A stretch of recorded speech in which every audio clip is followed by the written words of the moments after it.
ജാതകമൊക്കെ ഞങ്ങൾ നോക്കി, നല്ല ചേർച്ചയാണ്. ആ, ലക്ഷ്മി അനുവിനെ വിളിച്ചുകൊണ്ട് വരൂ. അതെ, ദേവി കുട്ടിയെ കണ്ടിട്ടില്ല. അച്ഛനും അമ്മയും നിശ്ചയിക്കുന്ന കല്യാണത്തിന് എനിക്ക് സമ്മതമാ. പെണ്ണിനെ കൂടി കാണണമെന്നില്ല. പണ്ടൊക്കെ അങ്ങനെയായിരുന്നു. ഇപ്പോൾ കാലമൊക്കെ മാറിയില്ലേ? കല്യാണം കഴിക്കുന്ന ചെക്കനും പെണ്ണിനെ കണ്ടിരിക്കണം. ഈ കല്യാണത്തിന് ഞാൻ സമ്മതിക്കില്ല, സമ്മതിക്കില്ല, സമ്മതിക്കില്ല. അച്ഛൻ കേക്കണ്ട, നിന്നെ വെട്ടിക്കൊല്ലും. വേണമെങ്കിൽ നിങ്ങൾക്ക് എല്ലാവർക്കും വേണ്ടി ഒരു ബൊമ്മയെ പോലെ ഞാൻ എവിടെ വന്ന് നിൽക്കാം.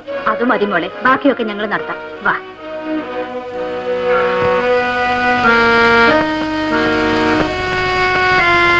ഇതാണ് എന്റെ മകള് അനു. ദേവിക്ക് ഇവളോട് എന്തെങ്കിലും സംസാരിക്കാനുണ്ടോ? ഇല്ല, എനിക്കൊന്നും സംസാരിക്കണമെന്നില്ല. എന്നാൽ ഒരാഴ്ചക്കുള്ളിൽ തന്നെ നമുക്ക് വിവാഹം നടത്തിക്കളയാം. ലക്ഷ്മി, ഓമച്ചപ്പുഴ ശ്രീധര പണിക്കരെ ഇന്ന് തന്നെ വിളിച്ചൊരു മുഹൂർത്തം നിശ്ചയിക്കൂ. ശരി.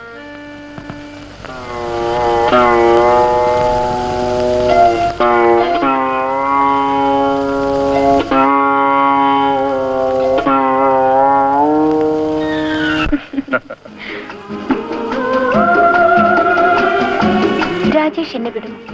അനു എന്തിനാണ് ഇങ്ങനെയാണ് ചോദിക്കുന്നത്? എന്തോ ചിലപ്പോൾ എന്റെ മനസ്സിനൊരു ഭയം തോന്നും. അനു, ഈ പ്രകൃതിയെ മുഴുവൻ പിടിച്ച് ഞാൻ സത്യം ചെയ്യുന്നു, യുഗങ്ങൾ കഴിഞ്ഞാലും നമ്മൾ ഒന്നായിരിക്കും. ഞാൻ അനുവിന്റെയും അനു എന്റെയും.